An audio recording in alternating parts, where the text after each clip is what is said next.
রাষ্ট্রপতি কারোরই নাই। সেই ক্ষমতাগুলোই তোমাদের সামনে এখন তুলে ধরবো। তো নাম্বার ওয়ানে এদের যে ক্ষমতাটা রয়েছে সেটা হচ্ছে এরা যে কোনো সময় যে কোনো মুহূর্তে, সেটা হোক রাত 12টা, রাত 1টা, রাত 2টা, অথবা ভোরবেলা অথবা দুপুরবেলা, যে কোনো সময় প্লেনের টিকিট কাটা ছাড়া এরা বিমানে উঠতে পারে বা প্লেনে উঠতে পারে। অর্থাৎ বলতে গেলে এদের জন্য কিন্তু সবসময় বিমান রেডি করাই থাকে। এই যে ক্ষমতা, এই ক্ষমতা কিন্তু কোনো দেশের মন্ত্রী, মিনিস্টার, রাষ্ট্রপতি কারোরই না। নাম্বার 2, এদের যে ক্ষমতাটা রয়েছে সেটা হচ্ছে কোনো প্রকার গাড়ি চালানো শেখা বাদেই এদের কাছে যে গাড়ি আসুক এরা সেই গাড়ি চালাতে পারে। সেটা হোক কার বা মার্সিডিজ, বাইক বা মিনি ট্রাক, সকল ধরনের গাড়ি কিন্তু এলাতে চালাতে পারে। এদের এই গাড়ি চালানোর জন্য কোনো প্রকার অভিজ্ঞতার প্রয়োজন পড়ে না। এই গাড়িগুলো চালানোর জন্য এদের কোনো প্রকার ড্রাইভিং লাইসেন্স নাই, গাড়ির কাগজপাতি নাই। শুধু তাই নয়, এরা যখন বাইক চালায় এরা কোনো প্রকার হেলমেট ইউজ করে না। তারপরেও কিন্তু কোনো প্রশাসনের ক্ষমতা নাই যে এদের গাড়ি আটকানো, এদের নামে মামলা দেওয়া। গাড়ি চালানো অবস্থায় এদের সামনে যদি কোনো মানুষ চলে আসে, সেই মানুষকে গাড়ি দিয়ে চাপা দিতে এরা একটুও দ্বিধাবোধ করে না। গাড়ি নিয়ে কাউকে চাপা দিতে পারলে এরা একটা পৈশাচিক আনন্দ পায়। এমনও ফ্রি ফায়ার প্লেয়ার আছে যারা গাড়ি নিয়ে ঘুরে বেড়ায় শুধুমাত্র কাউকে চাপা দেওয়ার জন্য। শুধু তাই নয়, এরা যেখানে যে গাড়ি পায় সেই গাড়ি কিন্তু নিয়ে নেয়, সেটা হোক নিজের অথবা অন্যের। যেমনটা দেখো, এখানে গাড়ি নিয়ে ঘুরে বেড়াইতে সামনে একটা গাড়ি পেলো, কার গাড়ি সেটা জানার দরকার নেই, নিয়ে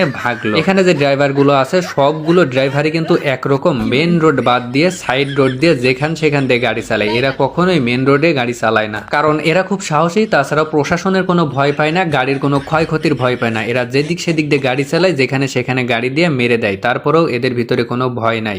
নাম্বার 3, এদের যে ক্ষমতাটা রয়েছে সেটা হচ্ছে এরা প্রকাশ্যে ঘাড়ে অথবা হাতে অস্ত্র নিয়ে ঘোরে। আবার সেই অস্ত্র দিয়ে সামনে যাকে পায় তাকেই কিন্তু মারে। যেমন দেখো, নিচে একটা সাধারণ মানুষ রয়েছে আর এই ব্যক্তিটা উপর থেকে কিভাবে ওই সাধারণ মানুষটাকে মেরে দিল। এদের ভিতরে কোনো মায়া মমতা বলতে কিছুই নেই। এত কিছু করার পরেও যে সরকার এদের বিরুদ্ধে কোনো ব্যবস্থা নেবে, কিন্তু তা করে না। সরকারও এদের দেখে ভয় পায়। আর প্রশাসনের কথা কি বলবো, প্রশাসন এই চোখ বুঝে থাকে সবকিছু দেখার পরেও। সাধারণ যেসব মানুষ আছে তারা কিন্তু মারামারি দেখলে ভয় পায়, কিন্তু ফ্রি ফায়ার প্লেয়াররা কখনোই মারামারি দেখে ভয় পায় না। এরা আরো তাকে থাকে যে কোথায় মারামারি হচ্ছে। যদি মারামারি দেখে তাইলে এরা তার ভিতরে চলে যায়, যাওয়ার পরে ওই যে মারামারি করছে তাদেরকে ধরে মারে। যেমনটা দেখো, উপরে কিছু ব্যক্তি মারামারি করছিল, এই বেচারা বুঝতে পেরে গাড়ি নিয়ে যাচ্ছিল, গাড়ি থেকে নেমে পড়েছে। নামার পরে এর ঘাট থেকে বন্দুকটা হাতে নেয়, নেওয়ার পরে ওই যে মারামারি করতেছে তাদের ধরে মারা শুরু করে। এবং ওইখানে কিন্তু একটা আদমরা হয়ে পড়েছিল, সেটাকে তো পুরোপুরি মেরে দিল। আর এই পাশে যেটা ছিল ওটাকে মারার জন্য দেখো স্কাইলারের ইউজ করে সামনে একটা গুলাল মেরে কিভাবে বের হয়ে গেল তাকে মারার জন্য। এবং অলরেডি ওইখানে কিন্তু সোনিয়া ক্যারেক্টার হয়েছিল, তাও কিন্তু ছাড় দিইনি। যতক্ষণ না